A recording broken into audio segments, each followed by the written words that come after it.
Hello students, YouTube के एडोबिला point में आपका स्वागत है। और आज हम डिस्कस कर रहे हैं वर्कशीट नंबर 71 को, और ये क्लास 3 to 5 के लिए है। और मैं आपको बता दूं कि अगर अभी तक भी आपने हमारे चैनल को सब्सक्राइब नहीं किया है तो प्लीज़ सबसे पहले आप चैनल को सब्सक्राइब कर लें और उसके बाद बेल आइकन के बटन को दबा लें ताकि सारे नोटिफिकेशंस आप तक पहुंचते रहें। तो चलिए हम लोग शुरू करते हैं आज की वर्कशीट। और आज की वर्कशीट है आकृतियों का खेल, मतलब शेप्स के खेल। हमें आकृतियों के बारे में समझना है, ठीक ना, कि आकृतियाँ कैसी होती हैं, उनका क्या नाम होता है और उनके कितने कोण होते हैं और उनमें भुजाओं की संख्या कितनी होती है। कह रहा है राहुल के जन्मदिन पर आपने बहुत सी आकृतियों के बारे में जाना। पिछले वर्षीट में हमने राहुल के जन्मदिन पर आकृतियाँ जाना था। आइए अब इन आकृतियों के बारे में और अधिक जानें। नीचे दी गई तालिका को भरिए। तो चलिए हम लोग शुरू करते हैं, इन तालिका को भरने की कोशिश करते हैं। कह रहा है वर्ग, तो वर्ग की सबसे पहले हमें आकृति बनानी है। तो वर्ग की आकृति कैसी होती है आप इसको देख लीजिए। वर्ग की आकृति होती है बिल्कुल ऐसी, सॉरी थोड़ा सा इसमें भुजा जो है वो बराबर होना चाहिए, ठीक ना।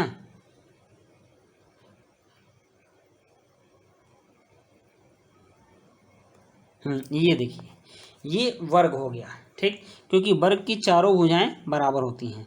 और वर्ग में कोणों की संख्या, तो इसके कोण गिन लीजिए, 1 2 3 4 हैं, तो इसके कोणों की संख्या होती है 4, ठीक। वर्ग में कोणों की संख्या 4 होती है और भुजाओं की संख्या भी 4 होती है। देखिए इसके चारों ओर 4 भुजाएं हैं, तो इसमें भुजाओं की संख्या हो जाएगी 4, हो गया। अब देखिए, अब है त्रिभुज। तो त्रिभुज की आकृति कैसी होती है, तो त्रिभुज की आकृति आप बना लीजिए ऐसे ऐसे और फिर ऐसे, ठीक ना। तो ये त्रिभुज की आकृति होगी। त्रिभुज में 3 भुजाएं होती हैं और 3 कोण भी होते हैं। तो त्रिभुज में कोणों की संख्या होती है 3 और त्रिभुज में भुजाओं की संख्या भी होती है 3, ठीक। नेक्स्ट है गोला। तो अब हम लोग गोला देख लेते हैं। यहाँ ये है गोला, इस तरह की आकृति को हम लोग गोला बोलते हैं, ठीक है ना बच्चों। तो गोला में कोणों की संख्या कितनी है, तो इसमें कोणों की संख्या 0 है, एक भी कोण नहीं है, ठीक। इसमें कोणों की संख्या 0 है और भुजाओं की संख्या, इसमें भुजाएं भी नहीं है, तो ये भी 0 है, ठीक।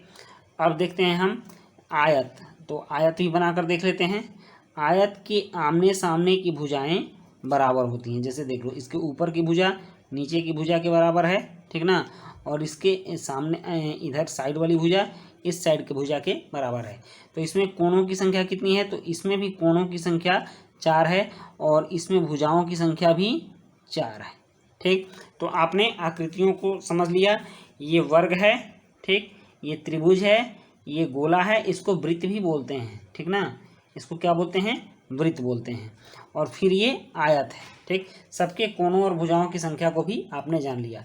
अब कह रहा है कि नीचे प्रश्न में दी गई आकृति बनाकर देखिए और पता लगाइए हमें कौन सी नई आकृति प्राप्त होगी। तो चलिए हम एक एक करके इसको बनाते हैं। यहाँ सबसे पहले कह रहा है कि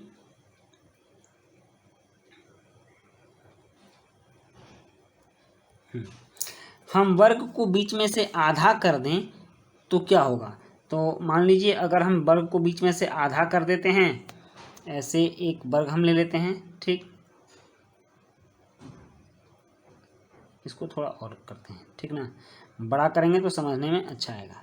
अगर हम इसको बीच में से आधा कर देते हैं तो क्या होगा, जैसे आप देख लीजिए, आपने इसको काट दिया बीचों बीच, तब क्या बन जाएगा, तो ये इस तरह की आकृति बनेगी। एक आकृति ऐसी बनेगी और दूसरी आकृति ऐसी बनेगी।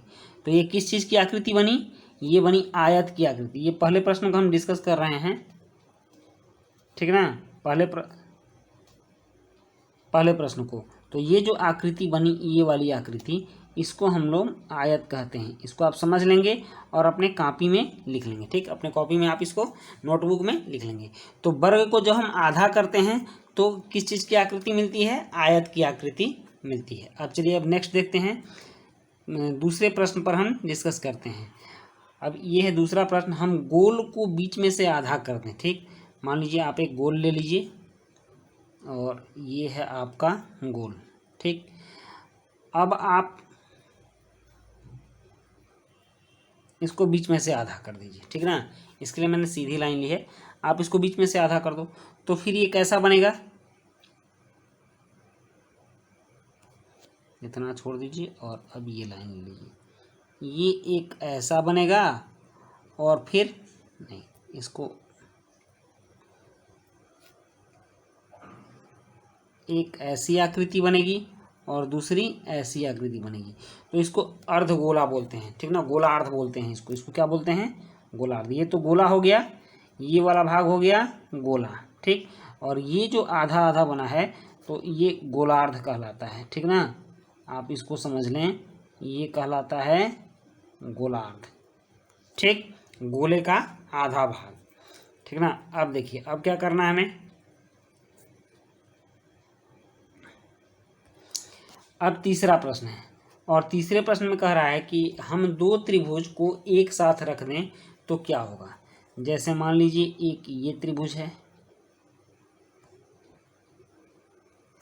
ठीक, और इसी के ऊपर हम एक ऐसा त्रिभुज रख देते हैं, ठीक ना, तो क्या हो गया, ये दोनों मिल करके आयत हो गया, ठीक। अगर नहीं आप इस त्रिभुज को इस त्रिभुज के ऊपर ही रख देंगे तो फिर त्रिभुज ही रह जाएगा, लेकिन अगर इस तरह से बनाएंगे तो आयत होगा। ये कोई ज़रूरी नहीं है कि सारे त्रिभुज मिल करके आयत ही बनाएं, क्योंकि कभी कभी कुछ त्रिभुज ऐसे भी होते हैं, ठीक, कुछ त्रिभुज ऐसे भी होते हैं, तो जब हम दो त्रिभुज को एक साथ रखेंगे तो कुछ नहीं होगा, लेकिन इसी त्रिभुज पर अगर दूसरा त्रिभुज रखेंगे तो वो त्रिभुज ही बनेगा। तो आप इसका उत्तर त्रिभुज ही लिखिएगा, ठीक ना। जब दो त्रिभुज को एक साथ रखेंगे तो क्या मिलेगा, त्रिभुज ही उससे मिलेगा, दूसरी और कोई आकृति नहीं मिलेगी, ठीक। तो अब हम देखते हैं तीसरा प्रश्न। आपका तीसरा प्रश्न क्या है, और तीसरा प्रश्न है कि नीचे दी गई आकृतियों में से त्रिभुज की आकृति पर सही का निशान लगाना है। तो ये त्रिभुज की आकृति है तो आप इस पर सही का निशान लगा दीजिए, और ये भी त्रिभुज की आकृति है, इस पर भी सही का निशान लगा दीजिए।